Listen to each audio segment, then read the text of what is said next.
Hello students. स्वागत है आप सभी का एनसीईआरटी गणित कक्षा 9वीं में। और आज हम प्रश्नावली 9.3 का प्रश्न क्रमांक 5 हल करेंगे। तो आइए सबसे पहले प्रश्न पढ़ लेते हैं। इसमें हमें दिया गया है कि डी, ई और एफ क्रमशः त्रिभुज एबीसी की भुजाओं बीसी, सीए और एबी के मध्य बिंदु हैं। तो हमें ये सब दर्शाना है। तो देखिए, सबसे पहले अगर हम क्वेश्चन को ध्यान से समझें तो इसमें हमें एक त्रिभुज ABC दिया गया है और ABC की भुजाएं जो हैं BC, CA और AB, उस पर मध्य बिंदु D, E और F हैं। तो आइए सबसे पहले हम त्रिभुज ABC बना लेते हैं। यहाँ पे हम त्रिभुज ABC बना लेंगे। तो इस तरीके से हम सबसे पहले त्रिभुज ABC बना लेंगे। अब इसमें जो क्वेश्चन में हमें बोला गया है वो हम यहाँ पे देखेंगे। तो BC भुजा का मध्य बिंदु क्या होगा? D, क्योंकि इसमें क्रमशः लिखा है। तो यहाँ पे जैसे लिखा है DEF और उसी क्रम में भुजाएं दी गई हैं BC, CA और AB। तो इसका मतलब ये होगा कि BC भुजा पर मध्य बिंदु कौन सा बनेगा? D। तो चलिए BC भुजा देख लेते हैं। ये है BC भुजा और इसका मध्य बिंदु यहाँ पे होगा। तो इसका मध्य बिंदु यानी बीचों बीच पूरी भुजा का मध्य बिंदु यहाँ पे D नाम दे देते हैं। इसके बाद आगे पढ़ते हैं CA भुजा का मध्य बिंदु क्या होगा? E। तो यहाँ पे देखिए CA भुजा कहाँ पे है, ये देखिए C से लेके A तक। तो इसका मध्य बिंदु हम यहाँ पे ले लेते हैं। तो ये हो गया, यहाँ पे कौन सा था? E।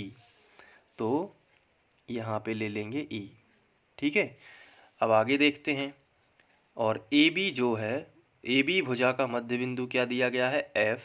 तो हम यहाँ पे AB भुजा का मध्य बिंदु ले लेंगे F। ठीक है, तो ये हमने ले लिया F। अब हमने चूँकि यहाँ पे इन तीनों को हम मिला देंगे, यानी कि E को F से और F को D से और D को E से, इस तरीके से मिलाएंगे। तो देखिए, सबसे पहले यदि हम E को F से मिलाएंगे तो जो EF रेखा होगी वो BC भुजा के समांतर होगी। क्यों होगी? क्योंकि किसी त्रिभुज ABC के किन्हीं दो भुजाओं के मध्य बिंदुओं से, ये देखिए AB भुजा और AC भुजा, ये त्रिभुज की दो भुजाएं हैं। अगर दोनों भुजाओं के मध्य बिंदु से हम एक रेखा खींचें तो वो तीसरी भुजा के समांतर होती है। ये मध्य बिंदु प्रमेय कहता है। तो अगर हम E को F से मिलाएं तो आप देख सकते हैं कि EF जो है वो BC के समांतर होगी। और अगर हम यहाँ पे, ये भी तो मध्य बिंदु है E और D, ये AC भुजा का मध्य बिंदु है E और BC भुजा का मध्य बिंदु है D। तो अगर हम E और D को मिलाएंगे तो एक रेखाखंड बनेगा ED, जो किसके समांतर होगा? त्रिभुज की तीसरी भुजा इस बार AB हो जाएगी, तो AB के समांतर होगा। तो जैसे हम यहाँ पे ये त्रिभुज ये देखिए ABC त्रिभुज को समझें तो AC भुजा का मध्य बिंदु है E और BC भुजा का मध्य बिंदु है D। और दोनों मध्य बिंदु को यदि हम मिला देते हैं इस तरीके से तो वो तीसरी भुजा AB के समांतर हो जाएगी। देखिए, ये देखिए, ये हमने मिला दी तो ये किसके समांतर हो जाएगी? AB के समांतर, ये ED हो जाएगी। अभी EF किसके समांतर है? चलिए बताइए, EF किसके समांतर है? BC के समांतर है। और ये जो ED है वो किसके समांतर है? ये पूरे AB के समांतर है। तो यहाँ पे इसी तरीके से अगर हम F और D को मिला दें तो ये AC के समांतर हो जाएगा। ये देखिए, क्योंकि ये भी तो हम मध्य बिंदु को ही मिला रहे हैं। तो अगर हम ऐसे मिला दें, ये देखिए, तो जो FD है वो किसके समांतर हो जाएगी? AC के। तो ये हमने थोड़ा सा पहले से ही समझ लिया है ताकि हम इसका जो हल है बहुत अच्छे से सीख पाएँ। तो चलिए, सबसे पहले जो हमें दिया है वो हम यहाँ पे लिख लेते हैं। तो इसके लिए आपको कुछ ज़्यादा सोचने की ज़रूरत नहीं है। यहाँ पे देखिए, यहाँ से लेके यहाँ तक आप पूरा क्वेश्चन देख के ही लिख सकते हैं। तो वही चीज़ मैं यहाँ पे आपके सामने लिख देता हूँ इस तरीके से। इसके बाद जो हमें सिद्ध करना है, ये देखिए यहाँ पे ये 3 चीज़ें हमें प्रूफ करनी है, तो ये भी हम यहाँ पे लिख लेंगे। तो बिल्कुल ज्यों का त्यों क्वेश्चन देख के ही लिखना है। तो हेडिंग डालेंगे सिद्ध करना है, और इसमें वो तीनों की तीनों चीज़ें यहाँ पे हम क्वेश्चन देख के ही लिख लेंगे। जैसे पहला है BDEF एक समांतर चतुर्भुज है, तो यहाँ पे देखिए BDEF ये एक समांतर चतुर्भुज है, ये हमें सिद्ध करना है। अब दूसरा देख लेते हैं। इसमें हमें प्रूफ करना है कि एरिया ऑफ DEF, यहाँ पे देखिए DEF ये बीच वाला रेड त्रिभुज जो बना हुआ है, वो पूरे ABC के, पूरे बड़े त्रिभुज ABC का 1/4 हिस्सा होता है, यानी कि 1/4 गुना होता है। तो हम कह सकते हैं कि ABC का पूरा, यदि ABC एक पूरा हिस्सा है तो उसका चौथा हिस्सा DEF होता है। ये प्रूफ करना है हमें। चलिए हम इसको भी कर लेंगे। थर्ड हमें जो सिद्ध करना है, देखिए ये है एरिया ऑफ BDEF। तो यहाँ पे देखिए BDEF जो है, ये पूरे समांतर चतुर्भुज जो प्रूव हो जाएगा, तो इसका क्षेत्रफल बड़े त्रिभुज ABC के क्षेत्रफल का आधा होता है। तो ये हमें प्रूफ करना है। तो इसके लिए हम हेडिंग डालेंगे अब उपपत्ति, या इसे हम प्रूफ भी कहते हैं, और अब इसे हम हल करेंगे। अभी तक हमने जितना भी लिखा है ये पूरा क्वेश्चन देख के ही लिखा है, और कुछ एक चीज़ें हमने समझी हैं जो अकॉर्डिंग टू क्वेश्चन है, यानी प्रश्न के अनुसार ही जो चीज़ें हमें दी गई हैं, तो हमने उन्हें समझने का प्रयास किया है। लेकिन अब हमारा जो पहला टारगेट रहेगा वो रहेगा कि हमें सिद्ध करना है कि BDEF एक समांतर चतुर्भुज है। तो सबसे पहले हम BDEF जो चतुर्भुज है उसे हम अच्छे से देखेंगे कि ये कहाँ पे बना है आकृति में। तो ये देखिए BDE और F ये एक चतुर्भुज है, इसे हम हाईलाइट कर सकते हैं। ये देखिए BDEF अब आपको क्लियर दिख रहा होगा। तो ये एक समांतर चतुर्भुज है, ये हमें प्रूफ करना है। तो असल में हमने पहले ही इसको डिस्कस किया है। समांतर चतुर्भुज क्या होता है? जिसके आमने सामने की भुजाएं समांतर होती हैं, तो वो एक समांतर चतुर्भुज बनेगा। समांतर होती हैं और बराबर होती हैं। तो अगर ये यहाँ पे देखिए, अगर ये किसी भी तरीके से प्रूव हो जाए कि EF समांतर है BD और ये वाला ED समांतर है FB, अगर ये प्रूफ हो जाए तो ये एक समांतर चतुर्भुज होगा। तो ये कैसे प्रूव होगा? तो इसको हम असल में देखा जाए तो प्रूफ कर सकते हैं। देखिए EF समांतर है BC, क्यों है? क्योंकि बड़े त्रिभुज ABC में AB भुजा का मध्य बिंदु क्या है बताइए? F है ना। और यहाँ पे AC भुजा का मध्य बिंदु क्या है? E है। और जब त्रिभुज की किन्हीं दो भुजाओं को मिलाते हैं, किन्हीं दो भुजाओं के मध्य बिंदुओं को मिलाते हैं, तो वो तीसरी भुजा BC के कैसी होगी? समांतर। इसको हम अलग से समझते हैं। थोड़ा सा आपको ध्यान से देखना है। जैसे मान लीजिए एक त्रिभुज ABC है, तो यहाँ पे हम लोग मध्य बिंदु प्रमेय को बहुत अच्छे समझेंगे। जैसे ये त्रिभुज ABC है, तो अगर हम त्रिभुज की दो भुजाओं को सिलेक्ट करें, यानी AB और AC, और इनके मध्य बिंदुओं को मिला दें आपस में, तो एक रेखा आएगी, वो त्रिभुज की तीसरी भुजा के समांतर होगी। दो भुजाओं के मध्य बिंदुओं को लिया है, लेकिन तीसरी भुजा के कैसे हो जाती है वो? समांतर। यदि हम इन्हें कहीं भी नाम दे दें, जैसे हमने इसको F और E नाम दे दिया, तो EF किसके समांतर होगा? CB के। या FE किसके समांतर होगा? BC के। तो ये आपस में समांतर हो जाती हैं, इसे मध्य बिंदु प्रमेय कहते हैं। तो हम कह सकते हैं ये जो चित्र है कि जो EF है वो CB के समांतर है ना। तो हमें तो केवल EF DB के समांतर करना था, हमें तो केवल EF DB के समांतर करना था, तभी ये समांतर चतुर्भुज होगा। तो यहाँ पे देखिए, अगर EF BC के समांतर है तो वो BD के तो ऑटोमेटिक ही समांतर हो जाएगा, क्योंकि BC पर ही बिंदु D है। तो असल में हम कह सकते हैं कि जो EF है वो BD के भी समांतर है, और जो EF है वो DC के भी समांतर है। तो इसी चीज़ को हम आगे बढ़ाएंगे। हम लिखेंगे सबसे पहले त्रिभुज ABC को कंसीडर करते हुए तो हम इसकी जगह पर ये वाला चित्र भी रख सकते हैं। ये देखिए, तो हम लिखेंगे कि जो F है वो AB का मध्य बिंदु है और E जो है वो AC का मध्य बिंदु है, इसलिए EF समांतर BC होगी। तो ये चीज़ हम यहाँ पे सबसे पहले लिखेंगे। F किसका मध्य बिंदु है, इस चित्र में देख के बताइए। F जो है किसका मध्य बिंदु है, AB का।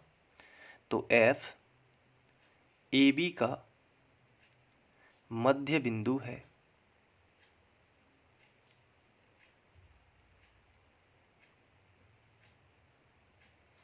और जो E है वो किसका मध्य बिंदु है, AC का। तो यहाँ पे लिखना है, और E जो है वो AC का मध्य बिंदु है।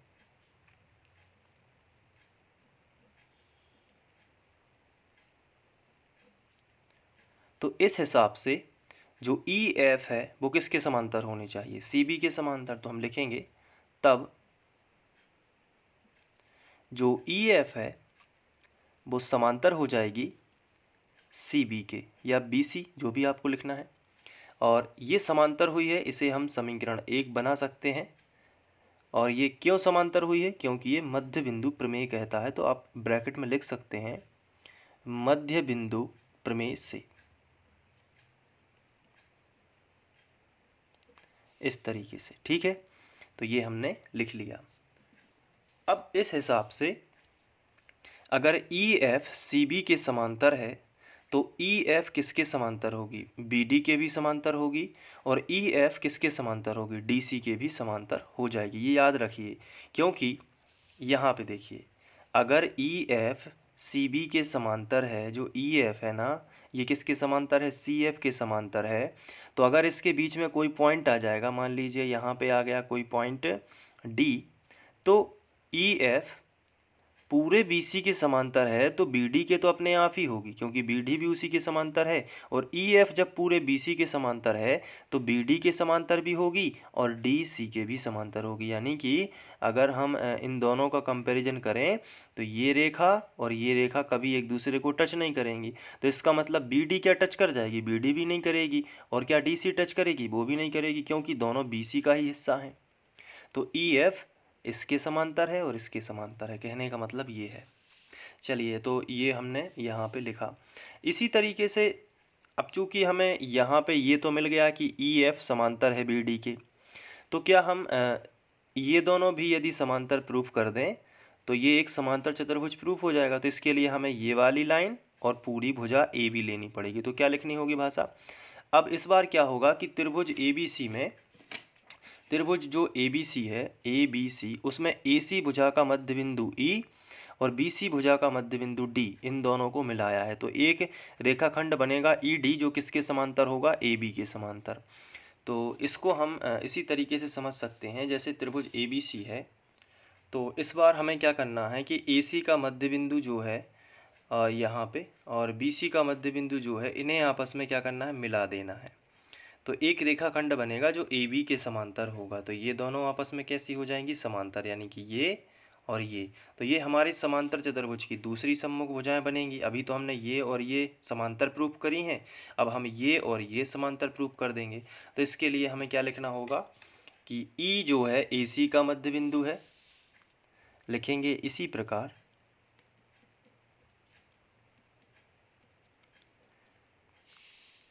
E AC का मध्य बिंदु है और D BC का मध्य बिंदु है। तब क्या होगा, तब यहाँ पे आप देखिए कि ED समांतर पूरे AB के हो जाएगी। जैसे कि यहाँ पे अगर इसका मध्य बिंदु E माने और इसका मध्य बिंदु D, तो ED किसके समांतर हो जाएगी, AB के समांतर। तो वही है, ED किसके समांतर हो जाएगी, AB के समांतर। तो हम यहाँ पे लिखेंगे कि ED जो है वो समांतर हो चुकी है AB के, और इसे हम कथन 2 या समीकरण 2 बना सकते हैं। और यहाँ भी होगा मध्य बिंदु प्रमेय से। अब समीकरण 1 व 2 को यदि ध्यान से देखें तो यहाँ पे देखिए, ये इसके समांतर है तो इसके तो अपने आप हो गई, ये इसके समांतर है तो इसके तो अपने आप होगी, क्योंकि EF भी पूरे AB के समांतर है। तो AB का ही हिस्सा क्या है, FB। तो एफ बी के तो ऑलरेडी ही मतलब अपने आप ही समांतर हो जाएगी, और ई डी ए एफ के भी समांतर होगी। ठीक है, तो अब हमें क्या करना है, इसी आधार पे हम बहुत सारी चीज़ें प्रूव कर सकते हैं। तो यहाँ पे हम देखिए, हम लिखेंगे समीकरण 1 व 2 से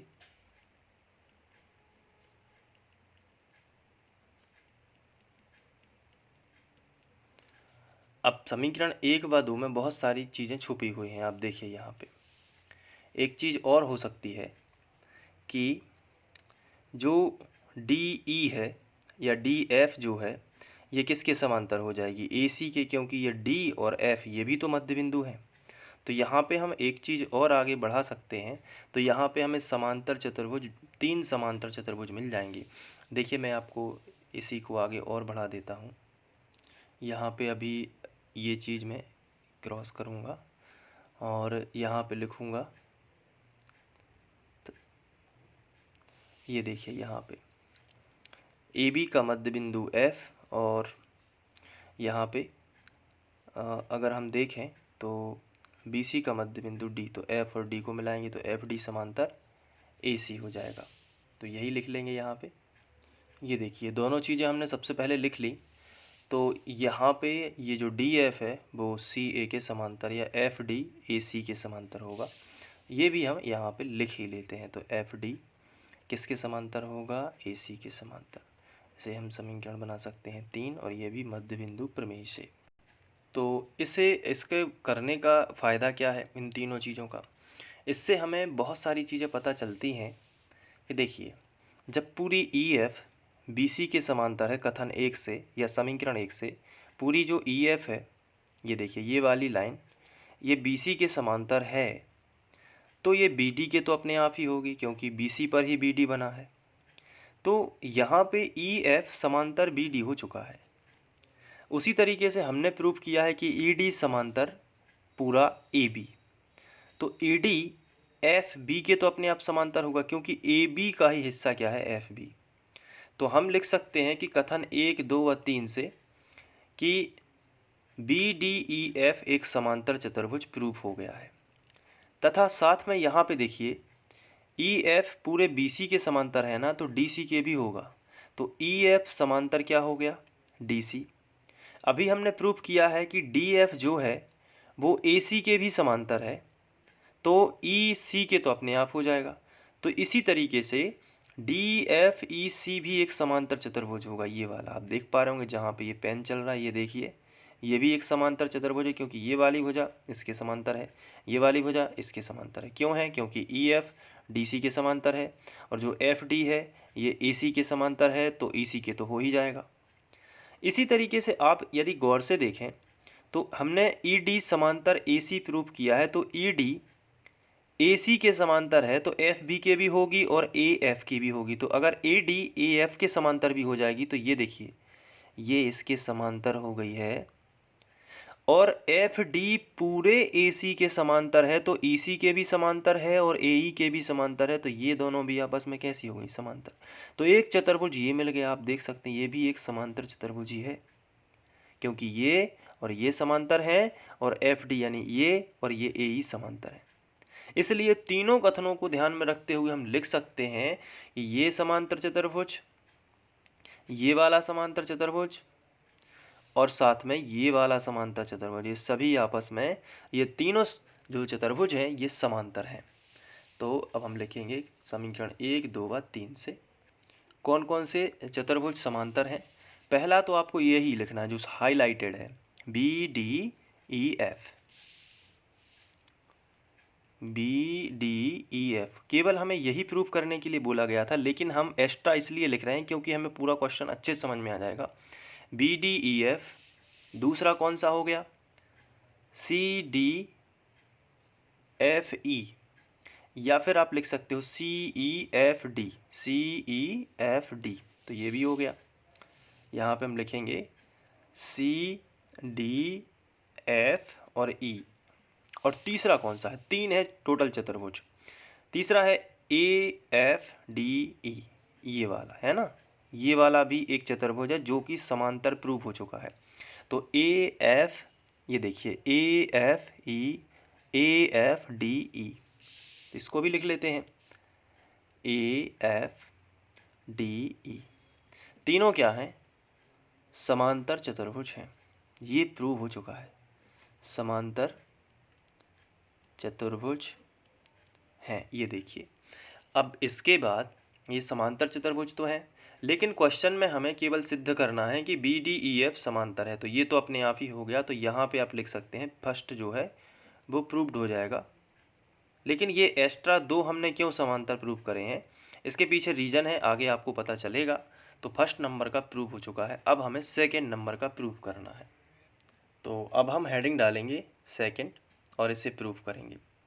तो इसके लिए हमें चित्र की खास ज़रूरत पड़ेगी, तो हम चित्र बना लेते हैं। ये देखिए, ये वही चित्र है जो हम लोग यहाँ पे शुरू में पढ़ रहे थे। तो चलिए अब हम स्टार्ट कर लेते हैं। तो सेकंड नंबर पर हमें क्या प्रूव करना है कि जो DEF है, ये वाला रेड त्रिभुज, ये पूरे त्रिभुज ABC का चौथा हिस्सा है, यानी 1/4 ABC। तो इसके लिए आपको पहले समांतर चतुर्भुज BDEF की हेल्प लेनी होगी। तो इसके लिए हम यहाँ पे शुरुआत करते हैं और लिखेंगे समांतर चतुर्भुज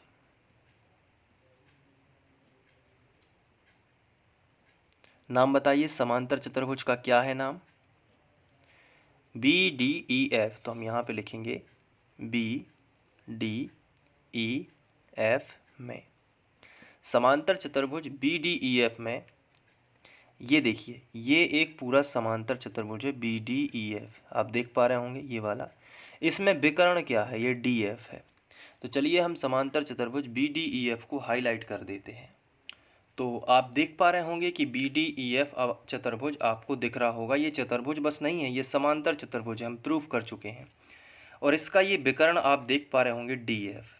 तो समांतर चतुर्भुज का जो विकर्ण होता है उसे दो बराबर त्रिभुजों में या सर्वांग सम त्रिभुजों में विभाजित कर देता है। तो यहाँ पे दो त्रिभुज बनेंगे, पहला बनेगा BDF ये वाला त्रिभुज, और दूसरा बनेगा DEF ये वाला त्रिभुज। दोनों सर्वांग सम होंगे, क्योंकि हम पढ़ चुके हैं कि समांतर चतुर्भुज का जो विकर्ण होता है उसे दो बराबर सर्वांगसम त्रिभुजों में बांट देता है। और ये भी हम लोग पढ़ चुके हैं कि सर्वांगसम आकृतियों के क्षेत्रफल आपस में कैसे होते हैं? बराबर। तो यहाँ पे सर्वांगसम त्रिभुज हैं यदि, तो उनके क्षेत्रफल कैसे होंगे? आपस में बराबर। तो सबसे पहले हमने लिखा कि समांतर चतुर्भुज BDEF में DF उसका विकर्ण है या DF विकर्ण है। तो हम लिखेंगे DF विकर्ण है।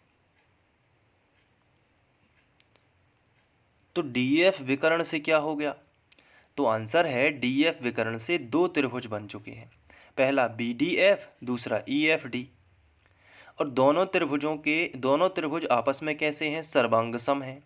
और जब दोनों त्रिभुज आपस में सर्वांग सम हैं तो उनके क्षेत्रफल आपस में कैसे होंगे? बराबर। यानी कि यहाँ पे एरिया ऑफ अगर हम बात करें तो ये देखिए, BDF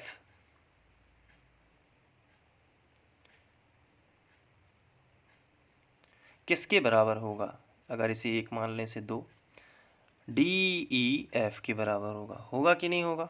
DEF के। तो अपन ने इस तरीके से लिख दिया कि दोनों के क्षेत्रफल आपस में बराबर होंगे, एरिया ऑफ DEF। और इसे बना लिया, यहाँ पे दूसरे नंबर का अलग होता है तो इसे हम समीकरण 1 बना लेते हैं। ठीक है, इस तरीके से हमने लिखा। इसके बाद हम दूसरे समांतर चतुर्भुज को कंसीडर करेंगे जो कि है CDFE। ये देखिए, CDFE। तो इसको हम हाईलाइट कर लेते हैं। तो यहाँ पे DEFDC भी इसको हम बोल सकते हैं। तो हम लिखेंगे समांतर चतुर्भुज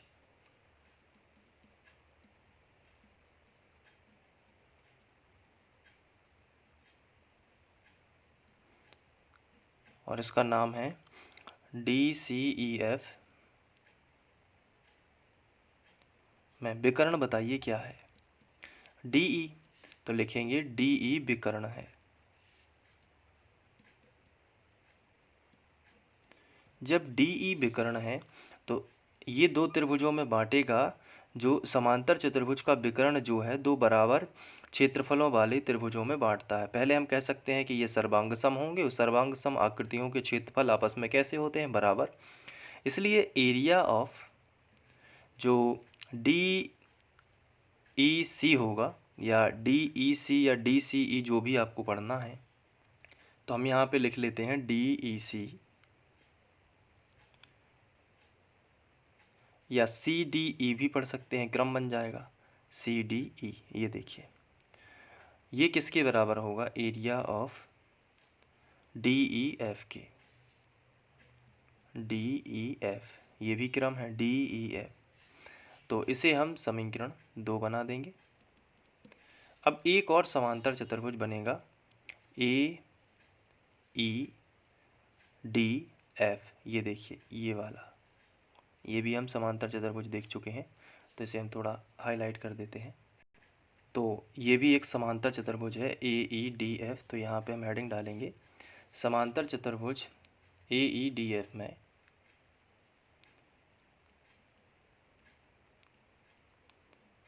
समांतर चतुर्भुज ए ई डी एफ में विकर्ण बताइए क्या है, ए ई सॉरी ई एफ। तो ई एफ विकर्ण है।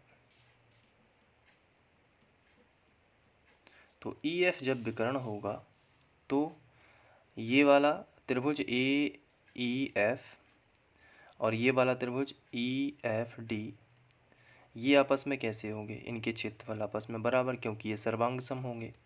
तो इसलिए area of A E F किसके बराबर होगा, area of D E F. D E F इसे हम समीकरण 3 बना देंगे। अब समीकरण 1, 2 और 3 को गौर से देखिए। D E F B D F के बराबर है, D E F C D E के बराबर है और D E F A E F के बराबर है। इसका मतलब जब ये तीनों आपस में बराबर हैं तो ये भी बराबर होंगे और ये भी बराबर होगा उसके, है ना। तो डी ई एफ और ये तीनों आपस में बराबर है। कहने का मतलब यहाँ पे जो 4 त्रिभुज बन रहे हैं 1, 2, 3 और ये 4, ये चारों आपस में बराबर है। तो हम लिखेंगे समीकरण 1, 2, 3 से, समीकरण 1, 2, 3 से area of D E F बराबर, अब तीनों ये साथ में लिख सकते हैं, area of B D F बराबर area of C D E बराबर area of A E F. ये चारों आपस में बराबर है। अब यहाँ पे हम एक विशेष लॉजिक लगाएंगे जो कि ये रहेगा कि जो ए बी सी है, बड़ा त्रिभुज ए बी सी, ये चारों से मिलकर ही तो बना है। तो हम लिख सकते हैं कि area of A B C, परंतु लिखेंगे परंतु एरिया ऑफ जो ए बी सी है वो इन चारों से मिलकर बना है, तो चारों को प्लस में लिख लेंगे। Area of D E F plus area of B D F plus area of C D E plus area of A E F.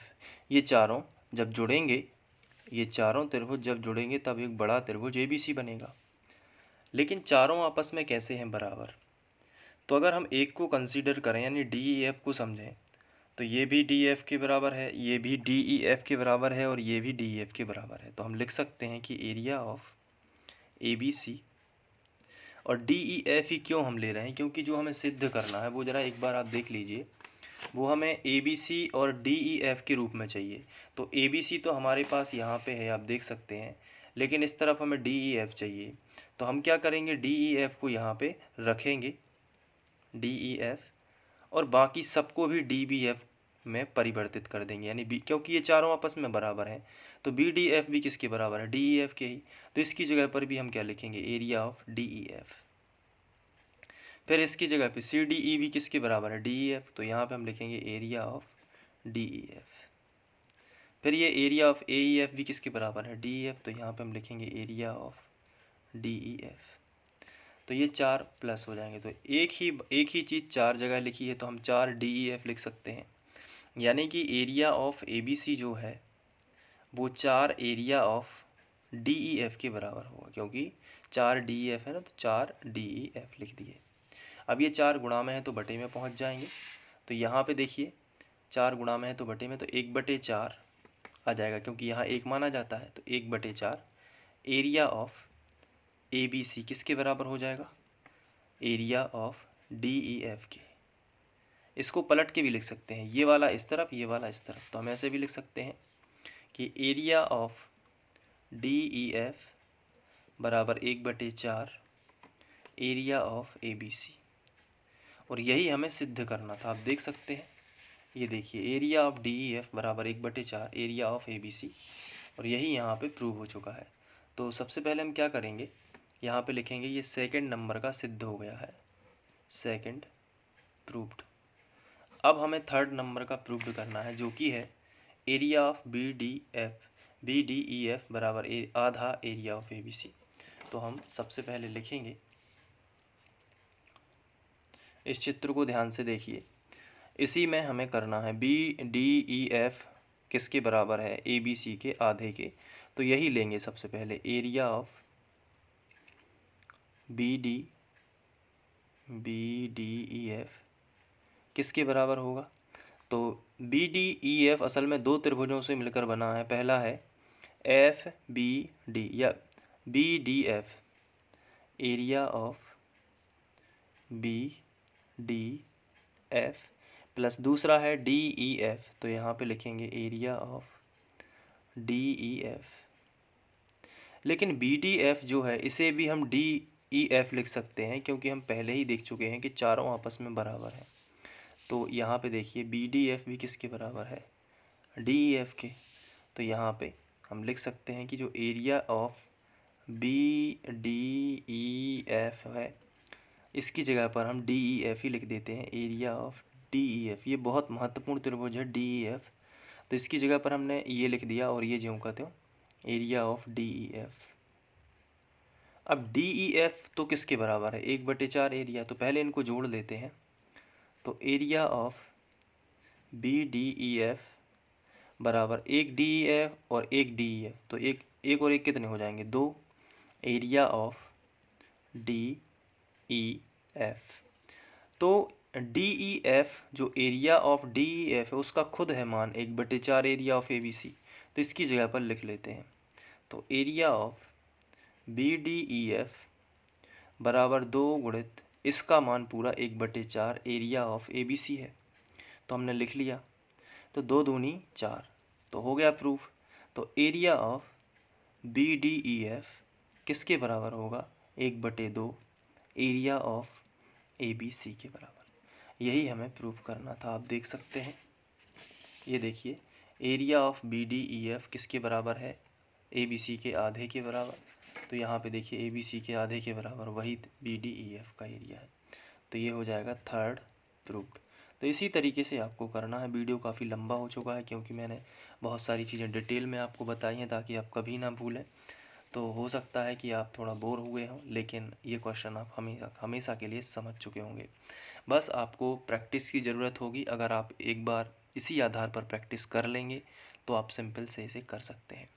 चलिए अब आप बारी है नोट करने की, तो आप इसे एक एक करके सभी चीज़ें नोट कर लीजिएगा। इसमें मैंने 3 चित्र बनाए हुए थे ताकि मैं सभी चीज़ों को एक एक करके अच्छे से एक्सप्लेन कर पाऊँ। तो ये देखिए, आप नोट करते जाइए। इसके बाद हमने यहाँ पे प्रूव किया है। जितना अच्छे से समझेंगे उतने अच्छे से आप पे गणित बनेगी। और अगर आप जल्दी जल्दी समझेंगे, केवल सॉल्यूशन देखेंगे और समझेंगे नहीं, तो कुछ भी नहीं बनेगा। इसलिए ज़रूरी है कि आप ये हल कैसे हुआ है उस पर भी जाएं। इसलिए वीडियो काफ़ी लंबा हो जाता है, लेकिन जड़ तक जाएंगे तो आपका बेसिक सही रहेगा और आप चीज़ों को बहुत अच्छे से समझ पाएंगे। तो इसके बाद हम लोग नेक्स्ट क्वेश्चन करेंगे। Thank you.